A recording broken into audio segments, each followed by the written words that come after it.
Alright जी, welcome back to another vlogs. और आज की इस वीडियो में हम लोग बात करने जा रहे हैं about reality of health care system in Canada. तो जब हम लोग अब्रॉड मूव होते हैं ना, हम लोग एक एक्सपेक्टेशन के साथ मूव होते हैं कि वहाँ जाके हमें सब सर्विसेज फैसिलिटीज बिल्कुल फर्स्ट क्लास मिलने वाली हैं, जो कि काफ़ी हद तक सही भी होता है except health care system in Canada.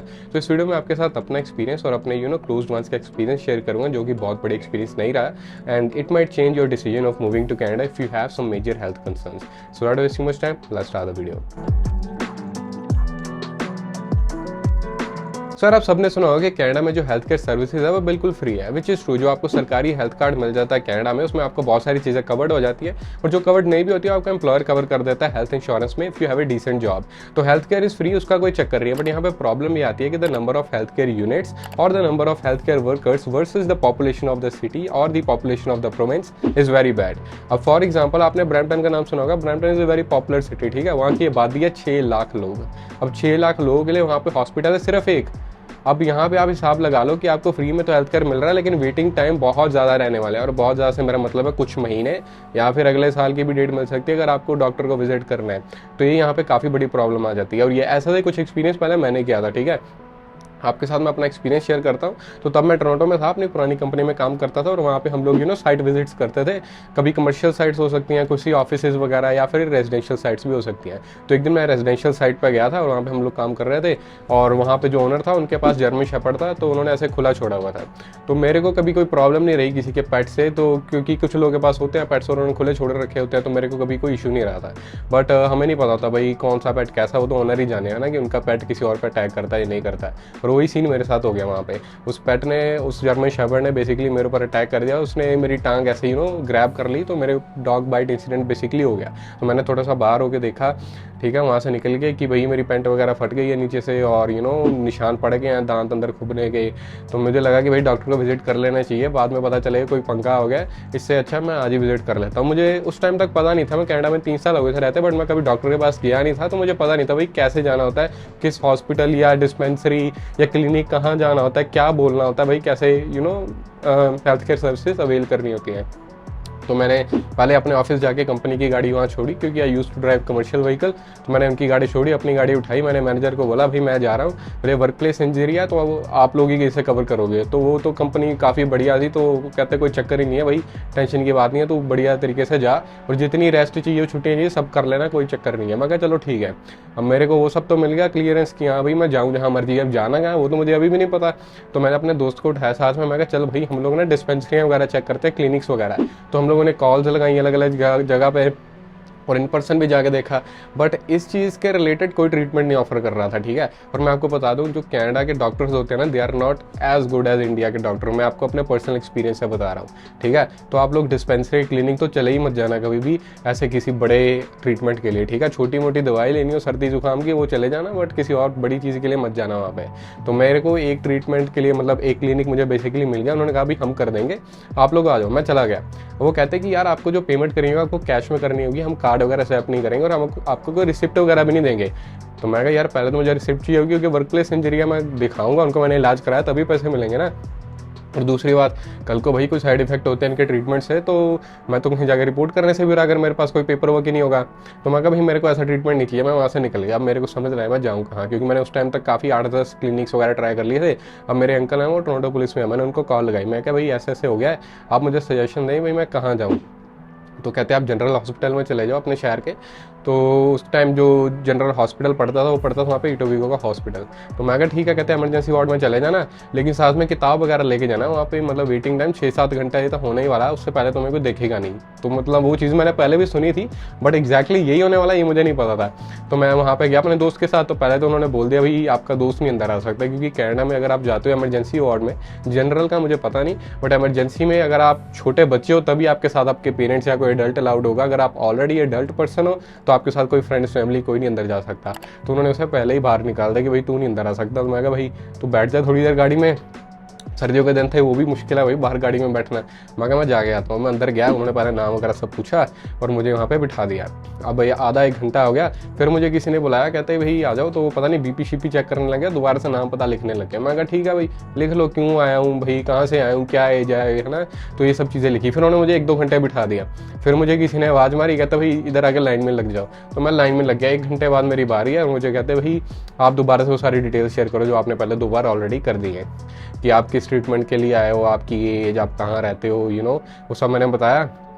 और उन्होंने मुझे कहा भी विजिट करने का चार्ज लगेगा $1000 क्योंकि उस टाइम तक मेरे पास सरकारी हेल्थ कार्ड नहीं था। मैंने एक गलती की हुई थी कि मैंने हेल्थ कार्ड नहीं अप्लाई किया था, क्योंकि हेल्थ कार्ड अप्लाई करने के लिए आपको जाना पड़ता है सर्विस सेंटर।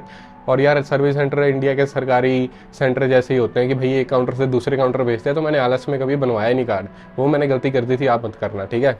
तो मैं वहाँ पे गया, मैं कहा भाई 1 मिनट रुको, मुझे कॉल लगाना था अपने एम्प्लॉयर को। मैंने कॉल लगाई, मैं कहा भाई मतलब आप मुझे रिफंड कर दोगे ना, $1000 तो विजिट चार्जेस है, उसके बाद असली मेडिकेशन ट्रीटमेंट के चार्जेस ऐड होंगे उस पर। तो वो कहते हैं कि हम आपको WSIB नंबर भेजते हैं, आप पैसे वगैरह मत पे करना। तो वो क्या होता है कि अगर आपको ओंटारियो में ये चीज़ होती है, बाकी प्रोविंसेस का मुझे पता नहीं, वहाँ पे क्या होता है अगर आपको वर्क प्लेस इंजरी हुई है तो आप WSIB फॉर्म भरते हो और वही आपका नंबर होता है, वो आप उन्हें प्रोवाइड करोगे तो सारी बिलिंग कंपनी में चली जाएगी, आपको कुछ नहीं देना है। तो HR वगैरह मैनेजर ने वो सारी कोऑर्डिनेट करके मुझे डिटेल्स भेज दी और मैंने उन्हें भर दी।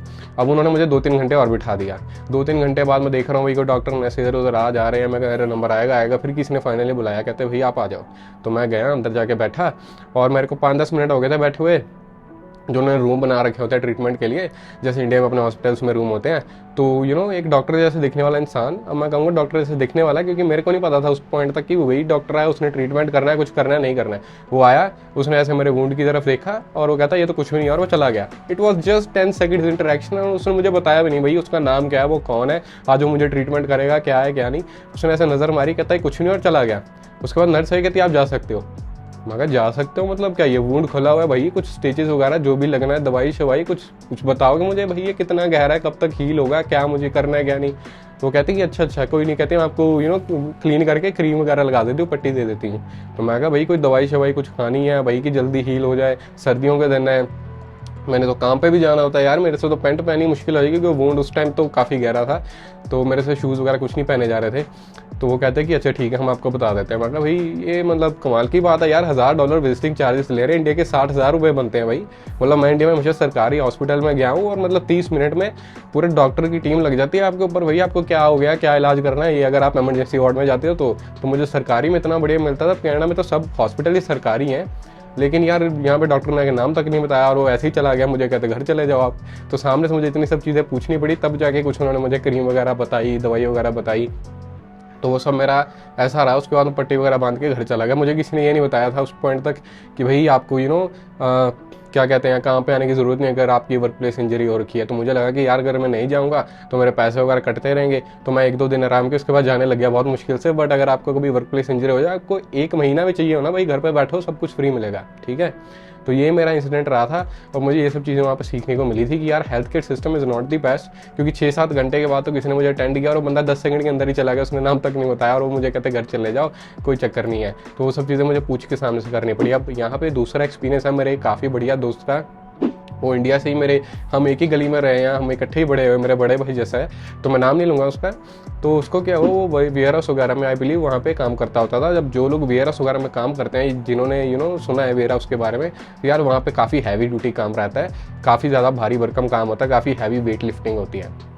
तो वहाँ पे उसने काफ़ी टाइम काम किया। उसके बाद उससे पैर में थोड़ा सा इशू आने लग गया, उसे दर्द सी होने लगी।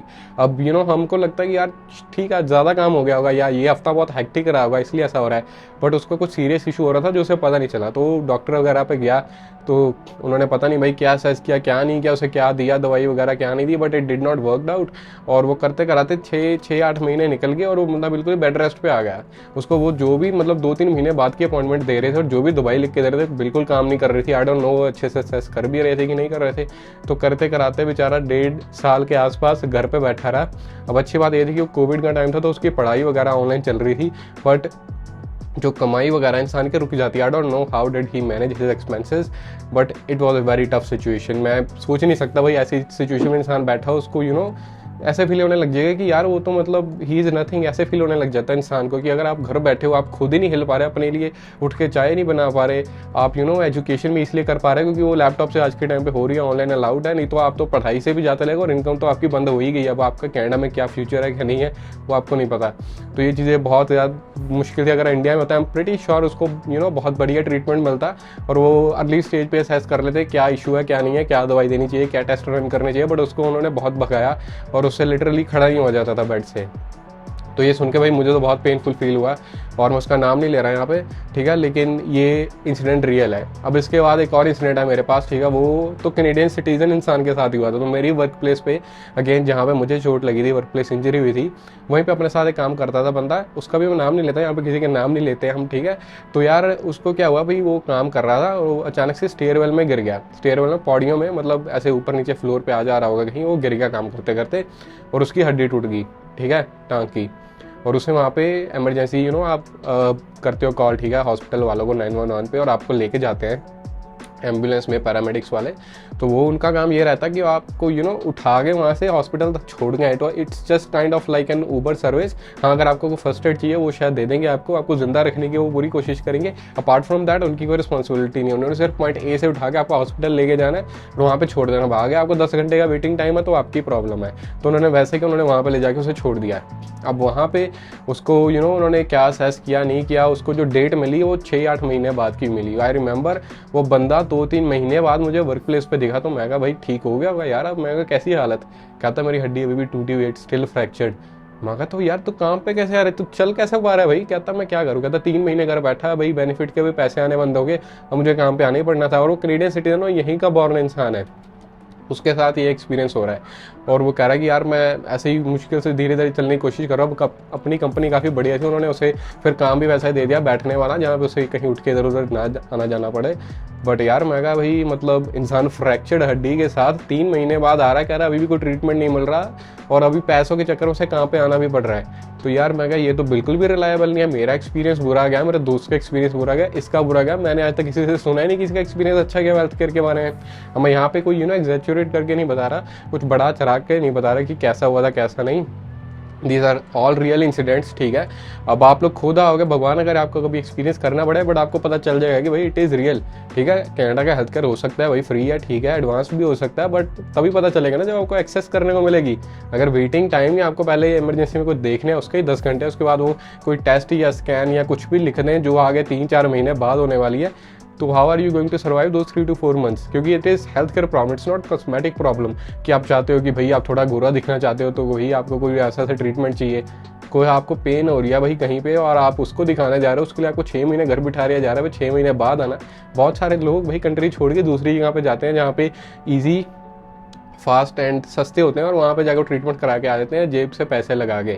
बहुत सारे लोग तो मैंने देखा इंडियन लोग इंडिया जाके ट्रीटमेंट करा के आ जाते हैं, क्योंकि जितने इतने का वेटिंग टाइम होता है उतने में इंडिया बंदा जाके प्रॉपर रेस्ट करके ट्रीटमेंट करा के वापस भी आ जाता है। हाँ, खर्चा ज़रूर हो जाता है फ्लाइट्स एंड ऑल का, बट इंडिया में जो हेल्थ केयर है वो काइंड ऑफ अफोर्डेबल है। मैं नहीं कहूँगा भाई बिल्कुल भी महंगा है, इट इज़ अफोर्डेबल एंड सबसे बढ़िया बात एक्सेसिबल है। जब भी आपको ज़रूरत हो it is there for you.